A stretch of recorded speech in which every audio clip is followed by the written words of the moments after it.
وشاهدنا وغائبنا وصغيرنا وكبيرنا وذكرنا وأنثانا اللهم من أحييته منا فأحيه على الإسلام في الدعاء يا الله دعاء استغفار কবর জিয়ারতের নিয়তে কিছু নেক আমল আপনার কোরআনে কারীম থেকে আল্লাহ কিছু অংশ তেলাওয়াত করেছি আলাল মুরসালিন আলহামদুলিল্লাহি রাব্বিল আলামিন ওয়াজআল আখিরা কালামিনা ইনদাল মাউত লা ইলাহা ইল্লাল্লাহ মুহাম্মাদুর রাসূলুল্লাহ। তারা তোদের মধ্যে বিভেদ বাড়াই দিয়েছে এবং এই জন্য আমাদের অনেক বগান হয়েছে এবং অনেক ষড়যন্ত্র আছে, অনেক ষড়যন্ত্র। এইটা আমাদের বুঝতে হবে। আমি একজন মুক্তিযোদ্ধা, আমি একজন সাধারণ মানুষ, কিন্তু এই যুদ্ধ আমাকে সব দুঃসাহসিক করছে।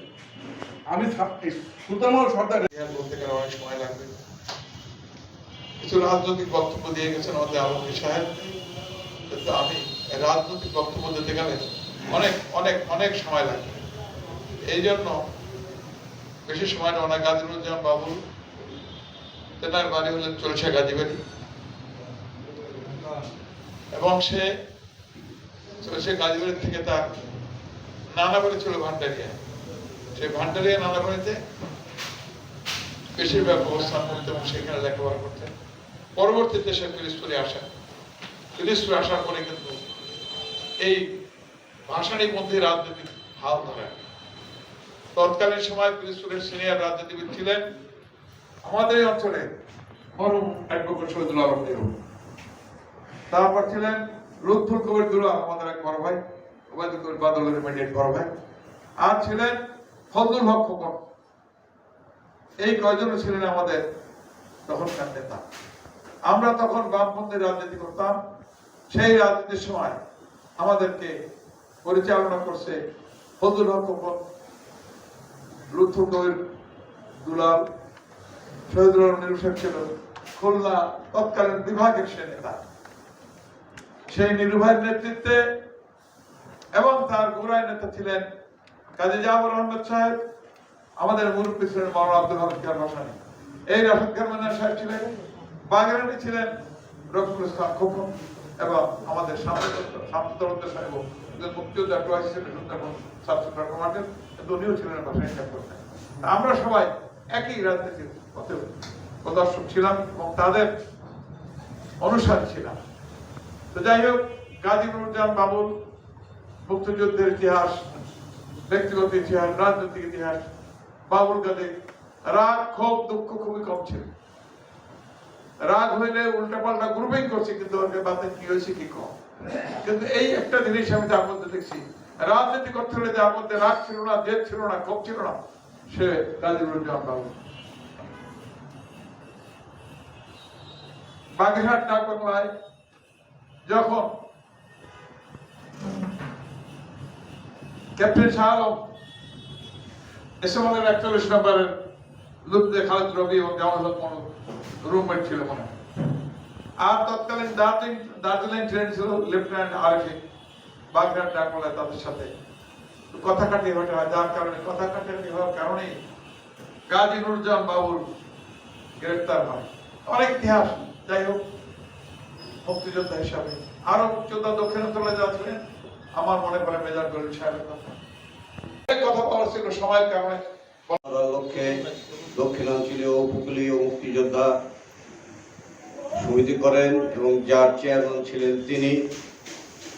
তিনি মুক্তিযোদ্ধাদের জন্য অনেক চেষ্টা করেছে, পরিশ্রম করেছে রাজনৈতিক মুক্তিযোদ্ধাদের একত্রিত করার জন্য, যাতে আমরা সবাই একত্রিতভাবে থাকতে পারি, কেউ কারো বিরুদ্ধে না বলে আমরা সামনে যে বিপদ আমাদের, সেই বিপদ থেকে উত্তরণ করার লক্ষ্যে আমাদেরকে ঐক্যবদ্ধ থাকতে হবে এবং আমরা যাদেরকে মাঝে পাই সেই দিকেও আমাদের লক্ষ্য রাখতে হবে।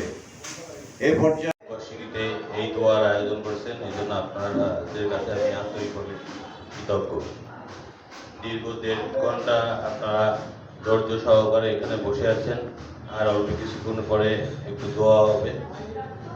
আপনারা, আমি আপনাদের কাছে কৃতজ্ঞ থাকবো। আর অল্প একটু সময় ধৈর্য সহকারে বসবেন। আমার পরিবারের পক্ষ থেকে আমি কথা বলার প্রারম্ভে আমি বলছি, আমার পরিবারের আমার পিতার বন্ধু সুলভ, তার আমার একমাত্র ফুফা আছেন, উনি আমার পরিবারের পক্ষ থেকে আপনাদের সাথে কথা বলবেন, জনাব ওবায়দুল কবির বাদল। আপনারা আমার আব্বাকের জন্য দোয়াও করবেন। ইনশাল্লাহ আগামী দিনে আপনাদের যে কোনো পাশে থাকতে পারি এই আশাবাদ ব্যক্ত করে আমার বক্তব্য। ধন্যবাদ। রাজনৈতিক জীবনে ছাত্র ইউনিয়ন, বিপ্লবী ছাত্র ইউনিয়ন, ভাসানী পার্টি, আমরা ইউপিপি বামরাতির আন্দোলন একসাথে করেছি। মুক্তিযুদ্ধ ও করেছে সুন্দরবনে, আমি আপনাদেরকে বৃষ্টিপুর এলাকায়, বাগের এলাকায় বাবুদেরকে কাছে থেকে দেখি, ছোটবেলা থেকে মৃত্যুর আগের দিন পর্যন্ত, মৃত্যুর দিন পর্যন্ত একসাথে ছিলাম। একটা মানুষের দোষ থাকে, গুণও থাকে। যার দোষ বেশি, দোষটা প্রকাশিত হয়, গুণ মানুষ বলে না। আর যার গুণ বেশি, দোষ কম, তার গুণটা প্রকাশিত হয় সূর্যের আলোর মতো। বাবুল গাজী হলো সেই ধরনের একজন মানুষ যার রাগ কম, ধৈর্য বেশি, লোভ কম, মানুষের সাথে তার সক্ষতা বেশি, খাতির বেশি। বহু লোকের নাম সে মনে রাখতে পারত, সে দেখলে সে আগে ডাকতে কথা বলতো, এই সবর, এই বাদল, এই কবি, এই অমুক, কেমন আছো, কেমন আছে ইত্যাদি, এই জাতীয় লোক সে। হিংসায় বশবর্ত হয়ে কোনো রকম ঝামেলা সে জড়াইত না। তার মূল ছিল হলো ধ্যান, একমাত্র তার ধ্যান ছিল রাজনীতি করা। ভাসানী করার পরে তখন ভাসানী পার্টি ইউপি ভেঙে এলো, তখন জিয়াউর রহমান রাজনীতি আসলেন। জাগদল থেকে বাবুল গাজী এই জাগদলে জড়িত। বাবুল গাজী প্রথম জেলা জাগদলের জয়েন্ট কনভেনর ছিলেন। তারপর থেকে সে আস্তে আস্তে পরে এক পর্যায়ে বিএনপির সভাপতি পরিচিত হয়। দীর্ঘদিন সে সভাপতি ছিলেন, মৃত্যুর আগের দিন পর্যন্ত বলা চলে।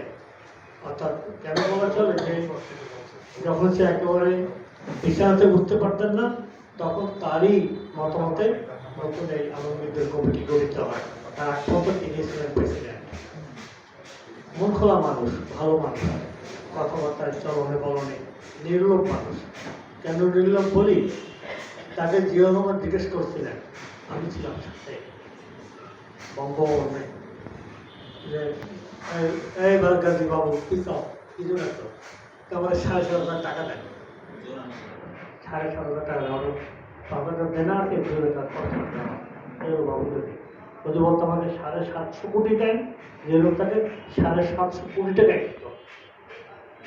বুঝতে পারছেন তার চরিত্র, বুঝতে পারছেন তার লোক। বিভিন্ন সময় বিভিন্ন দল ক্ষমতা আসছে, দলের প্রেসিডেন্ট সেক্রেটারি হয়েছে, বিভিন্ন ক্ষমতা হয়েছে, মুহূর্ত মধ্যে টাকার পুনর হয়ে গেছে। বাবুদের সবসময় দলের প্রেসিডেন্ট ছিলেন, বিএনপি আমলের প্রেসিডেন্ট ছিলেন, বিরোধী আমলে ছিলেন। উনি টাকাটি করে ছোট রকম বিলুপ্ত বিদায় ওই সৎ জীবন গ্রহণ করে গেছেন। অর্থাৎ তার সততা, তার সৎ দিক, তার ভালো দিক উজ্জ্বল বেশি। এখন তার জন্য আজকে দোয়া হলো, তার ব্যবহারে কেউ মনোক্ষণ হয়েছে বলে আমি সর্বশেষে আপনাদেরকে আবার ঐক্যবদ্ধ থাকার জন্য এবং সবাই একত্রে থাকার জন্য আহ্বান জানিয়ে এবং বাবুল গাজী আল্লাহ পাক রব্বুল আলামিন তাকে ব্যস্ত নসিব করুন। তারপরে একটি কঠিন সময় যাচ্ছে, আপনারা সবাই উপলব্ধি করেন। বিভিন্ন রকমের পায়চারা চলছে মুক্তিযোদ্ধাদের হেয় প্রতিপন্ন করার জন্য, মুক্তিযোদ্ধাদেরকে খাটো করার জন্য। সেই জন্য আমরা আপনাদের কাছে আবেদন রাখবো, আমরা যাতে ঐক্যবদ্ধ থাকি, একত্রে থাকি।